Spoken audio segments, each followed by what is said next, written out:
Selamat datang jiwa terpilih. Jika Anda menyentuh sesuatu yang suci dengan tangan kotor, janganlah berteriak ketika hidup Anda mulai berantakan. Karena sejujurnya, karma tidak hilang. Itu hanya berpakaian dalam diam.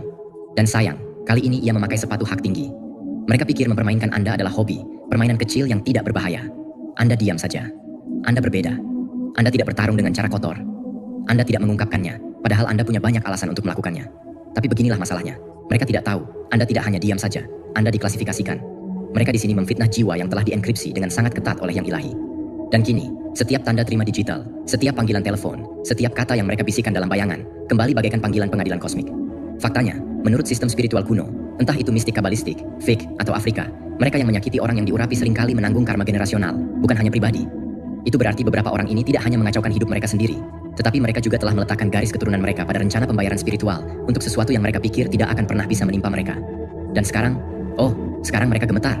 Bukan karena Anda berbahaya, tetapi karena mereka lupa bahwa alam semesta menyaksikan dalam keheningan dan merespons dengan suara sekitar. Jadi, duduklah dengan tenang, karena dalam video ini, kita tidak hanya berbicara tentang karma. Kami mengungkap mengapa nama Anda dilindungi, bagaimana kejatuhan mereka bersifat ilahi, dan apa yang membuat Anda begitu tak tersentuh secara spiritual, sehingga orang-orang yang tertawa kemarin kini berdoa memohon belas kasihan hari ini. Dan bagi mereka yang menonton dan masih menganggap karma hanyalah nasib buruk, sayang, Anda akan mengetahui bahwa karma mempunyai tujuan yang tepat dan waktu yang tidak tepat. Pertama-tama, mereka tidak pernah benar-benar tahu siapa Anda sebenarnya. Mereka tidak tahu bahwa Anda bukan sekadar manusia biasa, melainkan seorang inisiat dalam hukum kosmik, jiwa pilihan yang ditandai secara ilahi, bukan sekadar target dalam permainan manusia. Dari luar, mereka melihat seseorang yang tampak seperti lainnya, seseorang yang bisa mereka permainkan, mereka bohongi, mereka cederai tanpa rasa takut akan akibat. Mereka mengira Anda hanyalah satu nama di antara banyak nama, satu wajah di tengah kerumunan, satu cerita yang mudah untuk dimanipulasi dan dilupakan. Tapi yang mereka tidak sadari adalah bahwa Anda terhubung dengan sesuatu yang jauh lebih besar dari apapun yang bisa mereka pahami. Mereka tidak tahu bahwa ketika mereka mengarahkan niat jahat kepada Anda, mereka bukan sekadar menyerang manusia, mereka sedang melanggar perjanjian surgawi. Mereka menyentuh sesuatu yang suci tanpa izin. Mereka mengusik seseorang yang hidupnya ditandai dengan tujuan ilahi. Apa yang mereka lakukan bukan hanya keliru dalam tataran sosial atau moral, tetapi merupakan pelanggaran terhadap hukum spiritual yang telah ditetapkan sejak zaman dahulu, jauh sebelum mereka dilahirkan. Anda adalah salah satu dari sedikit yang membawa energi surgawi dalam bejana manusia. Anda berjalan di bumi, tetapi langkah Anda dikawal oleh langit. Jiwa Anda tidak dibentuk hanya oleh pengalaman hidup, tetapi juga oleh misi abadi yang berasal dari tempat yang lebih tinggi. Dan itulah mengapa serangan terhadap Anda membawa konsekuensi yang tidak tampak di permukaan, namun menggetarkan keseimbangan spiritual semesta. Ada orang-orang yang hidupnya seperti portal. Mereka membuka jalan bagi energi penyembuhan, keadilan, pengampunan, dan kesadaran untuk masuk ke dunia ini. Anda adalah salah satunya. Kehadiranmu memancarkan cahaya meskipun kamu tidak mencoba untuk bersinar. Bahkan dalam diam, dalam luka, dalam pengasingan, jiwa Anda tetap membawa pancaran yang tidak bisa dijelaskan oleh logika manusia. Dan pada tingkat tertentu, musuh-musuh Anda merasakannya. Mungkin bukan dengan kesadaran penuh, tapi mereka tahu ada sesuatu tentang Anda yang berbeda. Sesuatu yang membuat mereka gelisah setelah mereka menyakitimu. Sesuatu yang menghantui mereka ketika mereka mencoba menertawakanmu. Paranoia mereka setelah berkhianat, mimpi-mimpi buruk yang tidak bisa mereka jelaskan, kekacauan yang mulai merayap ke hidup mereka. Semua itu bukan kebetulan. Itu adalah gema dari ketidakseimbangan yang mereka ciptakan. Ketika mereka menentang Anda, mereka sebenarnya sedang menantang hukum surgawi. Dan hukum ilahi, meskipun lambat dalam menghukum, tidak pernah gagal menyeimbangkan kembali. Anda tidak pernah meminta untuk dipilih. Anda tidak pernah mengumumkan pangkat spiritual Anda, tetapi tanda-tandanya selalu ada. Ketenangan Anda di tengah badai, kemampuan Anda untuk tetap lembut di dunia yang keras, komitmen Anda terhadap kebaikan meskipun dikhianati berkali-kali. Anda bukan sempurna, tapi Anda murni, dan itu cukup untuk menjadikanmu ancaman bagi kegelapan yang bersembunyi dalam hati manusia. Dan sekarang, mereka mulai menuai apa yang telah mereka tanam. Bukan karena Anda mengutuk mereka. Anda tidak perlu.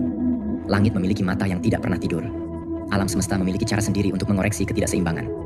Doa-doamu yang diucapkan dalam air mata lebih kuat dari 1000 kutukan. Kesabaranmu membakar lebih dalam daripada amarah. Dan karena itulah ketika mereka terus maju dalam kesombongan, mereka tidak sadar bahwa mereka sedang memasuki jalur karma. Tidak dengan kesadaran, tetapi dengan keangkuhan. Mereka pikir mereka bisa menyerangmu dan pergi tanpa bekas. Tapi mereka tidak tahu bahwa hidupmu adalah medan ujian spiritual bagi siapapun yang menyeberanginya dengan niat gelap. Dan sayangnya bagi mereka, mereka gagal dalam ujian itu. Mereka tidak sadar bahwa setiap perkataan jahat, setiap fitnah, setiap pengkhianatan terhadapmu bukanlah hal biasa. Itu adalah deklarasi terhadap alam semesta, dan setiap deklarasi akan menerima balasannya. Kamu tidak membalas. Kamu tidak menyusun rencana. Kamu hanya menyerahkan semuanya kepada Yang Maha Kuasa. Dan itulah yang membuatmu sangat kuat. Karena pembalasan Tuhan jauh lebih adil dan sempurna daripada amarah manusia. Dia melihat apa yang tidak kamu lihat, dan dia membalas dengan cara yang tidak bisa kamu bayangkan. Sekarang hidup mereka mulai runtuh. Perlahan-lahan, namun pasti. Bukan karena kamu kejam, tapi karena kebenaran tidak bisa ditertawakan selamanya. Keadilan ilahi mungkin tersembunyi untuk sementara, tapi tidak pernah absen. Mereka tidak sadar bahwa dengan menyerangmu, mereka sedang menandatangani kontrak dengan konsekuensi yang telah tertulis dalam sistem ilahi jauh sebelum nama kalian saling mengenal. Dan sekarang, tanpa perlu satu kata dari mulutmu, langit menjawab. Dan jawabannya tegas. Mereka seharusnya meninggalkanmu sendiri. Karena kamu bukan milik dunia. Kamu milik Tuhan. Nomor 2. Apa yang mereka anggap sebagai kelemahanmu, sejatinya adalah bentuk tertinggi dari kekuatan rohani, pengekangan yang sakral dan disiplin yang dibimbing oleh hikmah langit. Mereka mengira Anda lemah hanya karena Anda memilih tidak membalas. Mereka menyimpulkan bahwa diamnya Anda berarti kalah. Mereka melihat ketenangan Anda sebagai tanda ketakutan, dan kesabaran Anda sebagai bukti bahwa Anda bisa diinjak tanpa perlawanan. Tapi apa yang tidak mereka pahami adalah bahwa Anda tidak sedang menyerah. Anda sedang menahan badai dengan tangan yang tidak terlihat. Anda memiliki kekuatan untuk membalas. Anda tahu bahwa Anda memiliki kebenaran yang bisa meruntuhkan kebohongan mereka. Anda tahu bahwa hanya dengan satu kalimat, satu tindakan, Anda bisa mengguncang sistem ilusi yang mereka bangun. Tetapi Anda tidak bergerak.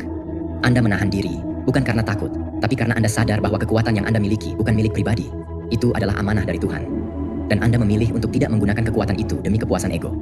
Apa yang Anda lakukan bukan kelemahan. Itu adalah penyelarasan dengan hukum surgawi. Itu adalah pengabdian kepada prinsip langit yang berkata, balaslah kejahatan dengan kebaikan, dan kamu akan melihat musuhmu menjadi sahabat yang hangat. Surah Fusilat 34. Anda tidak berdiam diri karena tidak mampu. Anda berdiam karena Anda diselimuti oleh kesadaran bahwa setiap tindakan memiliki resonansi spiritual. Dan Anda memilih untuk tidak menanam benih yang akan tumbuh menjadi pohon kutukan bagi siapapun, meskipun mereka layak menerimanya. Ketika mereka memfitnahmu, Anda tetap diam. Ketika mereka mengkhianatimu, Anda tidak membalas dengan racun yang sama.